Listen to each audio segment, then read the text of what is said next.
Welcome to episode 8 of Let's Talk HBCUs. As you can see, my co-host Scott Wallace is not on this episode. Wishing him well, and wishing him well. But of course, he'll be back on the next episode, hopefully as well.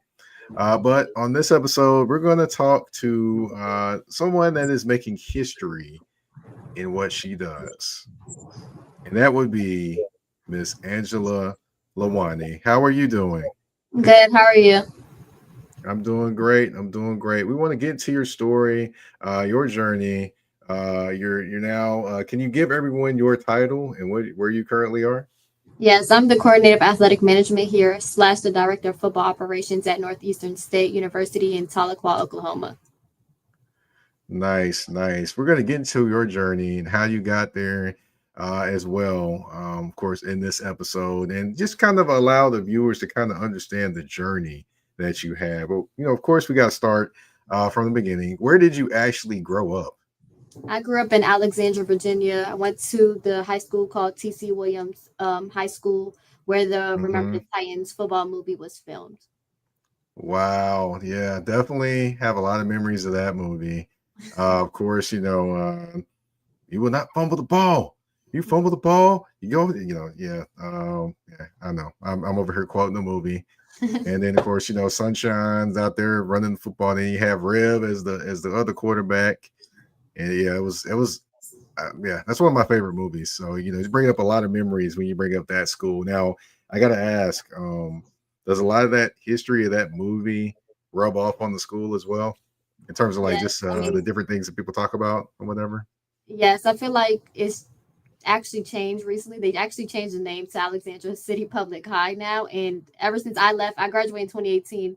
They changed the field color to red and blue as well. So everything's been changing over the time. Wow, I can't believe they changed the name though. Why they change the name? I'm not sure, but I think they just wanted to change it because it's actually the only high school in the whole city. So Hmm. I think they were just trying to change the name to it. I'm not sure what the story was, but I haven't lived up there since 2018, so been gone from there. Got you, got you. So, I gotta ask, you did attend the HBCU Benedict. Now can you tell everyone where Benedict is? Yes, Benedict is in Columbia, South Carolina.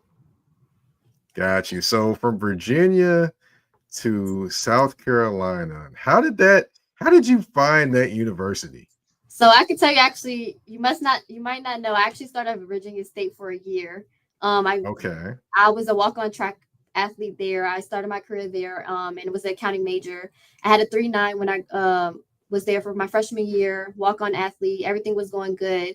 I was trying to go to my sophomore year, and they basically said that you have to pay more than what I started first, which was a little weird to me because I'm in state.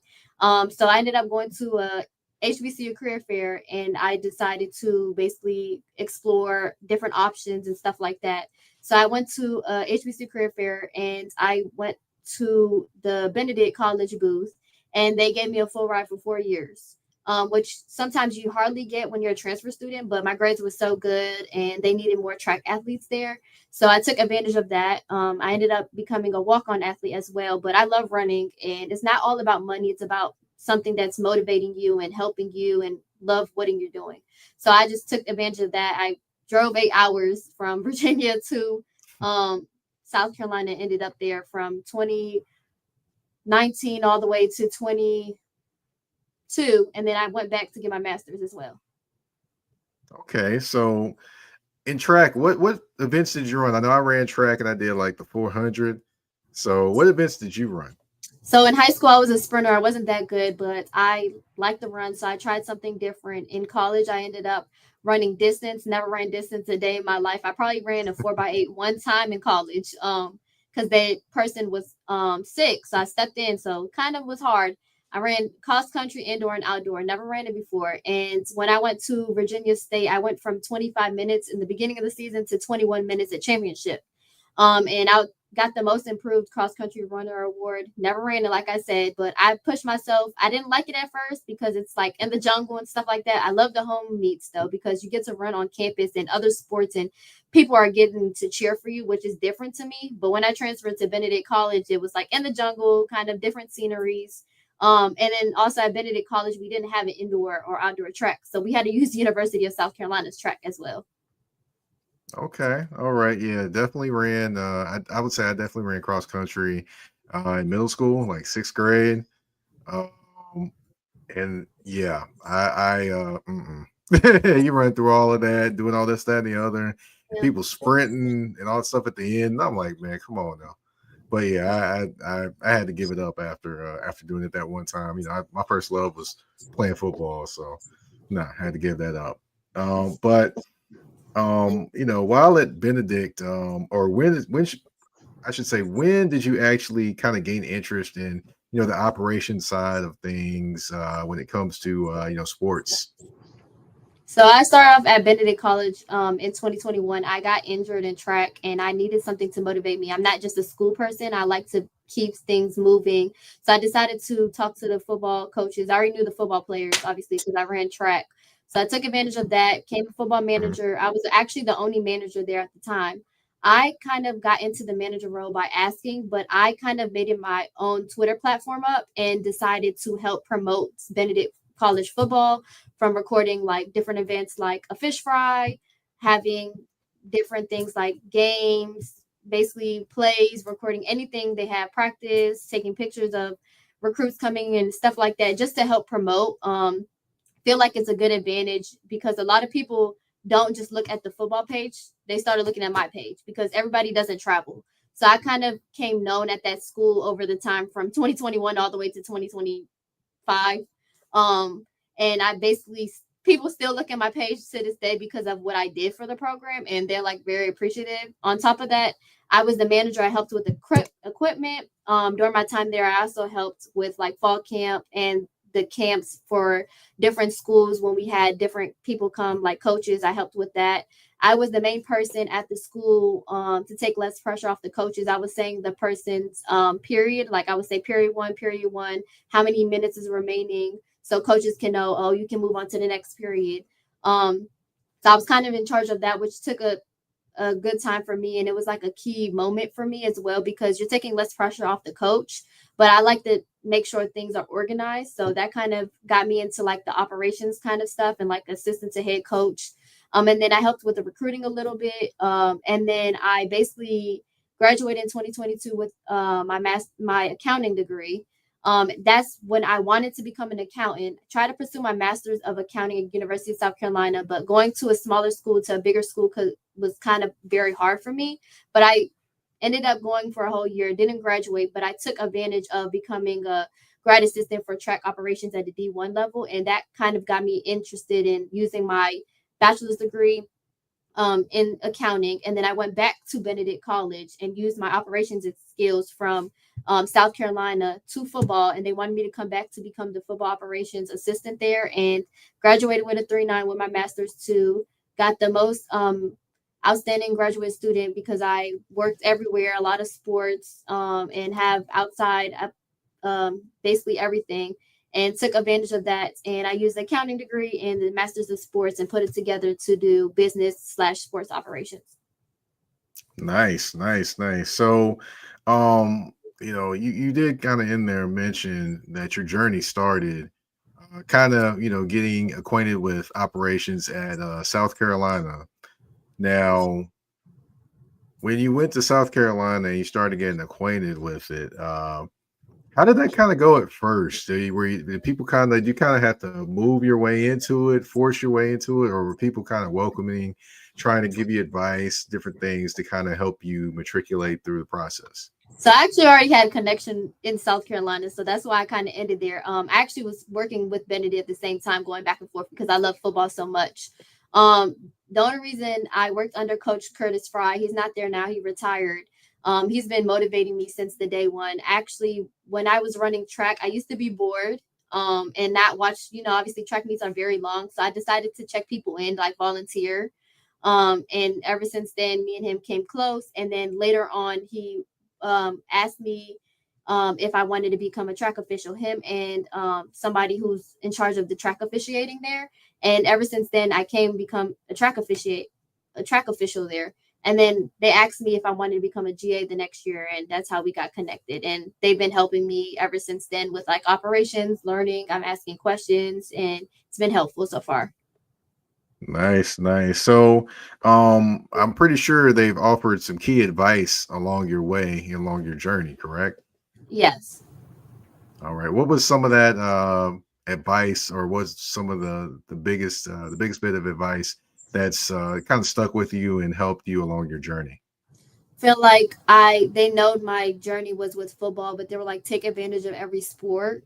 Obviously I have a track career background because I ran track, but track operations can help you in any way. So take advantage, like I said, every sport because it can help you. Like what I learned at University of South Carolina is helping me, regardless if it's a D1, D2, it's helping me get better at operations and stuff. Okay. All right. Now you're at Northeastern State in Oklahoma as the operations director, correct? Yes. Okay. So, um, how did that actually come about? I mean, that's a long way from South Carolina to Oklahoma. How did that actually come about? So I was in South Carolina to 2024, and then I worked with the Bears for a month in the summertime. And then after the Bears, I didn't have nothing. So I applied to a fellowship at Mississippi State, and I worked with all sports there, which is game operations, making sure everything was set up for every game, including football, basketball, helping with gate entrances and stuff like that, helping a little bit with like football when they had their walk, just helping with every sport in general. And then after my time was done, I basically applied to NFL jobs, NBA jobs, anything you can think of, any sports jobs, regardless if they're professional or not, internships, just to get my foot in the door because I like to start off with jobs, obviously. But if you can't get nothing, I apply to anything because your experience builds over the time. So I ended up applying to this job, but this job at Northeastern State was just for the coordinator of athletic management. So when I got the interview, I basically asked, is there any way I can do the same thing, this plus the director of football operations, because I have the experience, I have the knowledge, I've kind of been everywhere. So I took advantage of that. And he was like, yes, you just have to talk to the coach about it and see how it goes. Obviously, the coordinator of athletic management is a lot of work. So I have been with different sports. I know how to manage time. Obviously, it's different for home games because I do football ops stuff, but I actually run the ticket office at home games. So it's a little different, but took advantage of it. And I've been excelling so far. Obviously, it's still adjusting because I never had two positions at once. But I feel like obviously I'm the first female here, but I feel like it's been going amazing so far. You mentioned that the first female operations director. What was that feeling like when you established or were established as gaining that position and just essentially took over that position and owned it and was walking in that position? I feel like it's been amazing. Obviously being the first female here and also holding the position because it's taking less pressure off the coaches, which I want to do. And it's something that I love to do, obviously, because I always wanted to become the director of football operations at a small school and then eventually the bigger school and then the NFL. So it's been amazing. But like I said, I feel like it's just the start. I've been working very hard for it. And obviously I'm just the first female, but I want to get there above and beyond. Obviously I'm not thinking about too much of the name. I am trying to help the program grow, and me just being the first female here and helping the football program and what I've been doing, feel like it's bringing their name out here. We have a better record.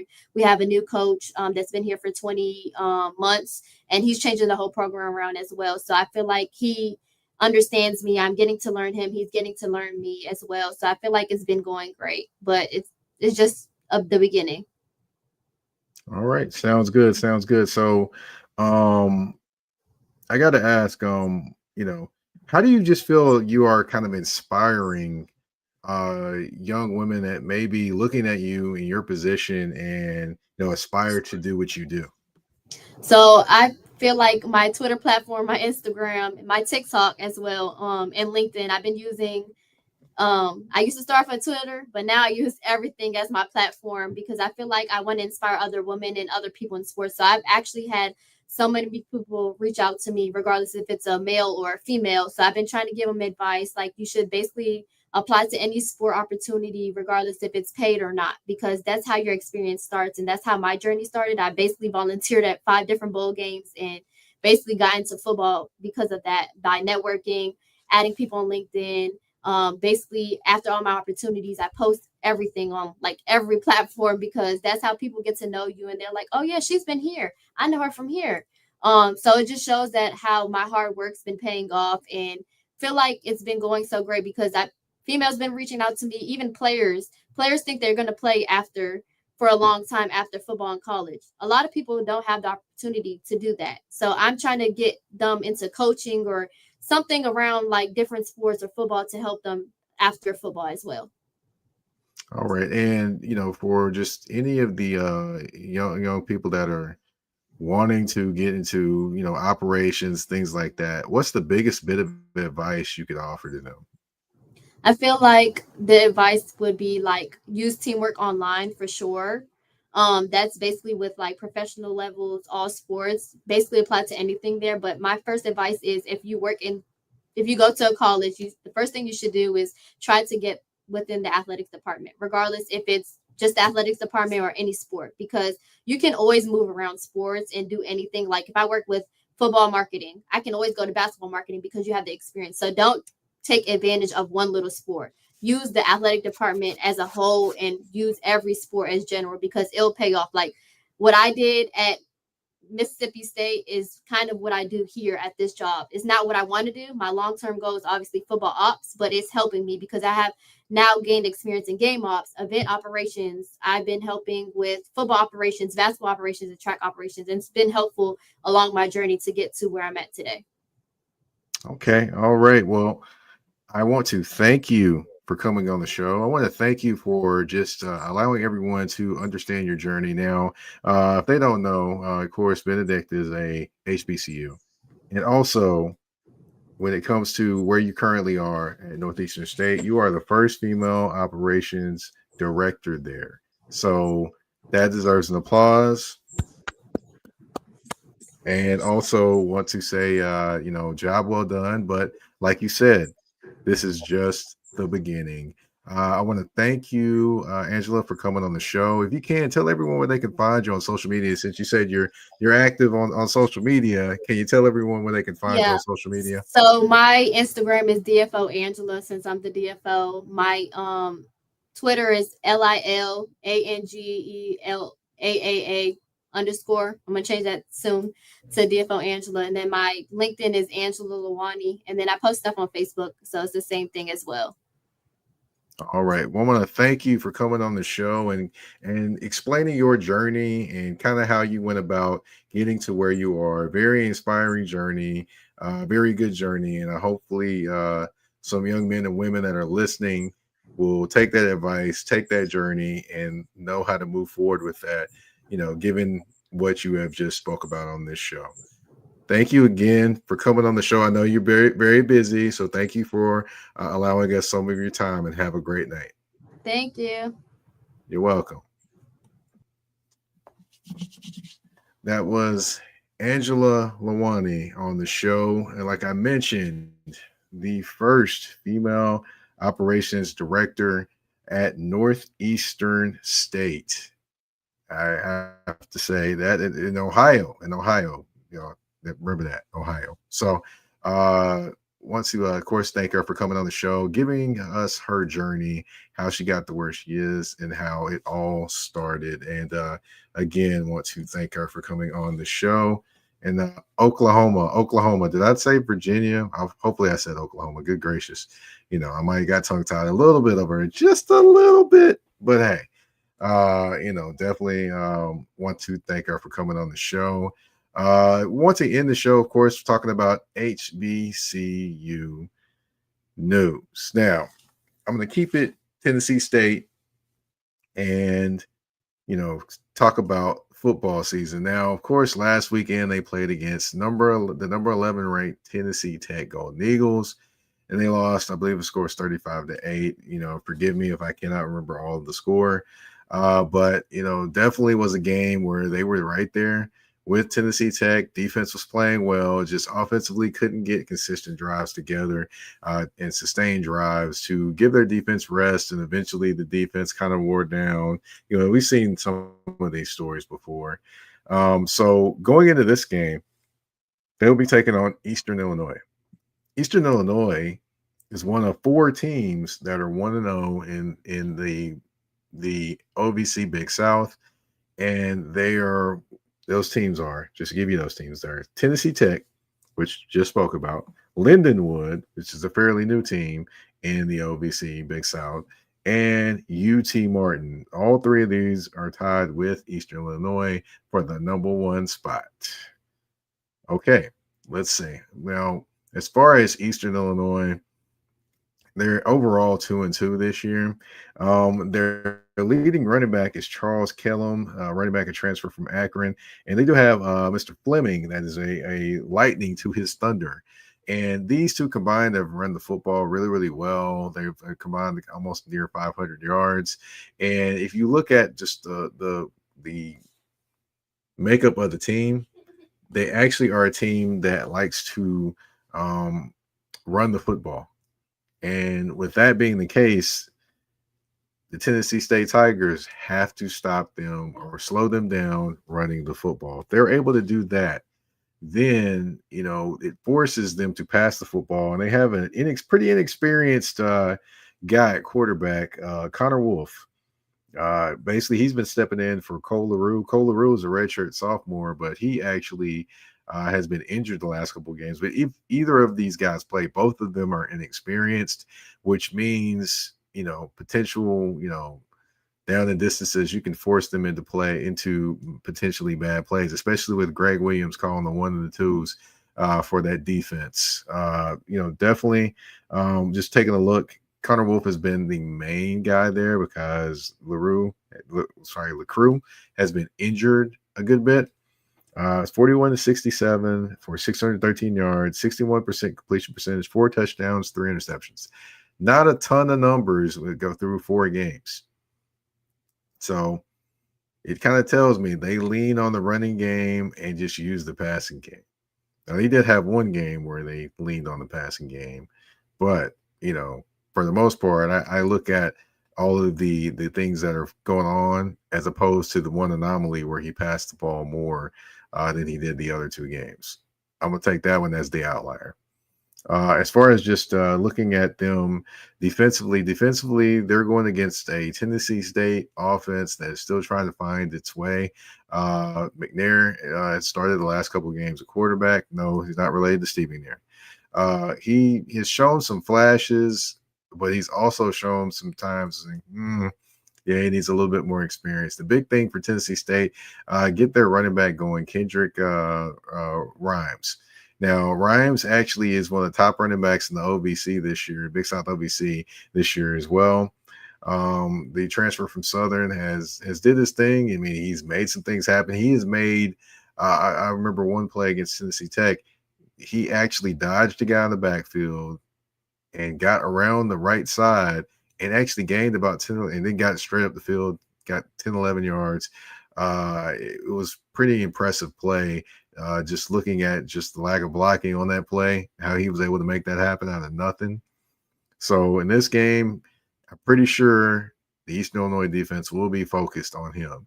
The biggest thing is getting plays out of the passing game. McNair has to find his playmakers. Mr. Slaughter out there at wide receiver, yes, definitely need to find him. Just they need to sustain drives. If they're able to sustain drives, that is going to help keep their defense rested, which their defense can be very, very impactful if they're not on the field as much as they have been. And then, also put points on the board. If you're able to do those 2 things in terms of, maintain possession of the football, timely passing game, then you give yourself a great shot to win. If not, Eastern Illinois can run the football, and they've shown they can run the football. And that could be, as the game goes on and running backs wear on you more, that could be trouble for Tennessee State. So it's just going to be interesting to see all the different things that Tennessee State's able to do and all the different things that Eastern Illinois is able to do, and which team can kind of, I guess, kick the trends of what they do, or kick the or take advantage of, making another team, forcing them to do something they don't want to do. With Eastern Illinois, again, they don't want to pass the football as much. They do tend to run the football a lot. So that is going to be something to watch. Tennessee State stuffs to run, force them to pass. Boy, oh boy, it could get interesting. And I will say that Tennessee State does have some talented cornerbacks. They had the number one pass defense, or one of the best pass defenses in the country last year. Lost a lot of pieces, but they still have some talented guys back there. So stay tuned to watch that game. It'll be Saturday afternoon. You can watch it on ESPN Plus if you don't, if you're not going to be at the game. So yeah, go ahead, check out ESPN Plus. Click on there. I believe the game's at 2:30 or 3:30. Check that out. Watch that game, and support Tennessee State as they take on Eastern Illinois. I know Fisk's volleyball is going on. They're doing their thing over there. I'm pretty sure Scott is definitely cheering them on in what is a team that is built for doing some things this year as well. I want to thank you all for tuning in to this episode of Let's Talk HBCUs, episode 8. Thank you again to Angela Llawani for joining the show.